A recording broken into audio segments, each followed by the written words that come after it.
ED रे हाजर हेबाकु बाली mafia को समन। बाली माफिया घरे ईडी रेड मामला। रेड परे ईडी रे हाजर हेबाकु बाली माफिया को समन। जनक परे जणे बाली माफिया को समन करिछि ईडी। आज हाजर होई पारंती बाली माफिया विश्वजित पात्र। पूर्वतन युवा कांग्रेस नेता विश्वजित पात्र गत 1 तारिख में गंजाम 6 माफिया घरे होइथिला रेड। 2,63,00,000 नगद टंका 10 दामी गाड़ी जबत होइथिला। 25 स्थान रे रेड करिथिला ईडी।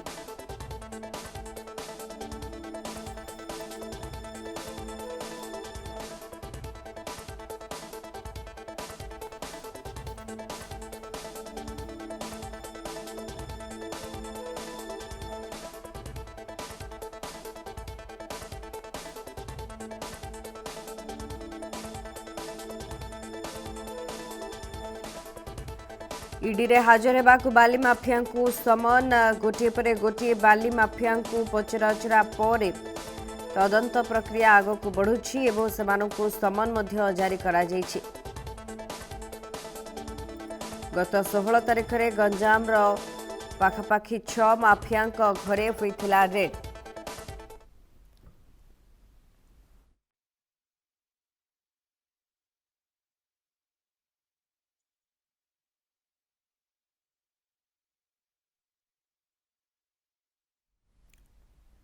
इस संपर्क में अधिक सूचना हम सहित लाइन जोड़ी होती प्रतिनिधि दिगंबर महाराणा। दिगंबर, विश्वजित पात्र पूर्वतन युवा कांग्रेस नेता विश्वजित पात्र विरुद्ध में अभियोग सामना को आसीथिला। बाली माफिया को समन दि घटना आज कहुछि ईडी रेड पर हाजर हो पारंती। कौन रही अधिक सूचना? देखो शुभस्मिता गत 16 तारिख जो अचानक गंजाम जिले ईडी नजर पड़ता प्राय 25 जगार एककालीन चढ़ाऊ करते 100 ऊर्ध जो मैंने रही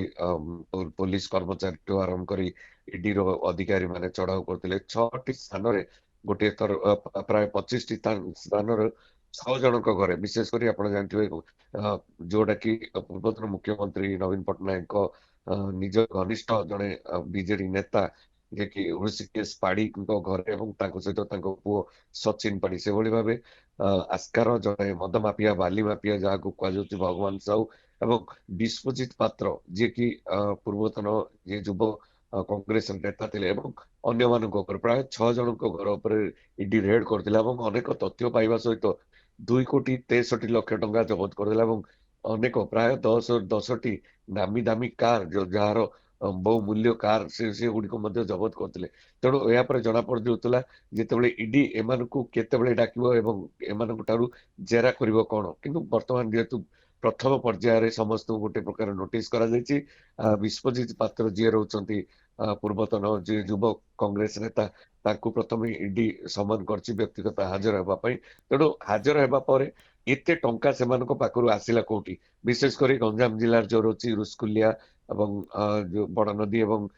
जी चिकिटी बाउदा नदी ये अंचल बाली होची अनेक प्रकार मूल्यवान बाली तेणु यही बाली को चोरा चालान करा प्रतिदिन हाइबा जोगे शह शह हाइबारे विभिन्न जगह को चोरा चालान करा तेणु कोटी कोटी टंकार मुनाफा पाउथिले एथिरे संपृक्ति कमान रही विशेषकर आप जानते से समय जो सरकारी बाबू मैंने रही सहित जो मैंने रही बड़ बड़िया नेता जो मैंने रही संपृक्ति रोला जिते बड़ मोटा अंकर टंका मुनाफा पाउथिले तेणु एत बड़ जो घोटालार पर्दाफाश वर्तमान ईडी करछि गंजाम जिला रेड करने जनक पर जनक वर्तमान समन करी डाकुची यार कियो खोजिबो प्रकृत रे एमाने एते टंका जो आदाय कले केमती सेमानको पाखरे एते हार्ड केस जेपरि जो ट्रंक भर्ती जो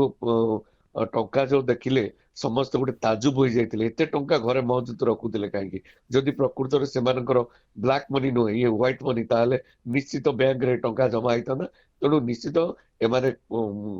सरकारଙ୍କର जो खनि लुट लघु खनिज द्रव्य चोरा चालान करी कोटी कोटी टंका घरे मौजूद रखते वर्तमान ईडी चढ़ा होती जनक पर जनक डाकुचंदी पचारे एमानकर लिंक बा एमाने अन्य कौन व्यवसायी सहित संपृक्त अच्छा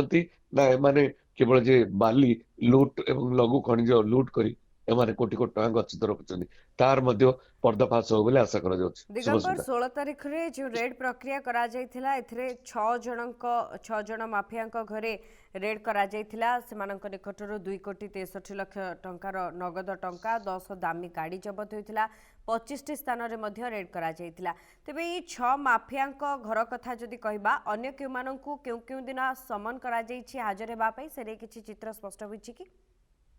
ଦେଖନ୍ତୁ ଇଏ ହଉଛି ବିଶ୍ୱଜିତ ପାତ୍ର ବ୍ରହ୍ମପୁରର ଯିଏ ରହିଛନ୍ତି ଯୁବ ନେତା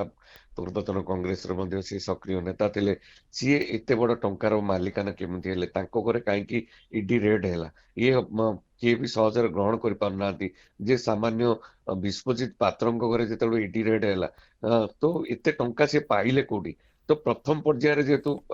ବିଶ୍ୱଜିତ ପାତ୍ର ଯାହାକୁ ହକିମନି ଭାବେ ପରିଚିତ ବ୍ରହ୍ମପୁର ସହରରେ ତାଙ୍କ ଘରେ ଯେତେବେଳେ ଇଡି ରେଡ୍ ହେଲା ଏବଂ ପ୍ରଥମ ପର୍ଯ୍ୟାୟରେ ଯେତେବେଳେ ବିଶ୍ୱଜିତ ପାତ୍ରଙ୍କୁ ନୋଟିସ କରାଯାଇଛି ତାପରେ ପର୍ଯ୍ୟାୟକ୍ରମେ ଜଣ ଜଣକୁ ଇଡି ସମନ କରିବ ଏବଂ ସେମାନଙ୍କ ଠାରୁ ପଚାର ଉଚାର ପରେ କିଛି ନିହାତି ରୂପେ ଏଇ ଯୋଉ ଚେରଟା କୋଉଠି ଲମ୍ବିଛି ଏତେ କୋଟି ଟଙ୍କା ସେମାନେ କୋଟି କୋଟି ଟଙ୍କା ଆଦାୟ କୋଉଠି କଲେ ତାହା ମଧ୍ୟ ସ୍ପଷ୍ଟ ଜଣା ପଡିବ।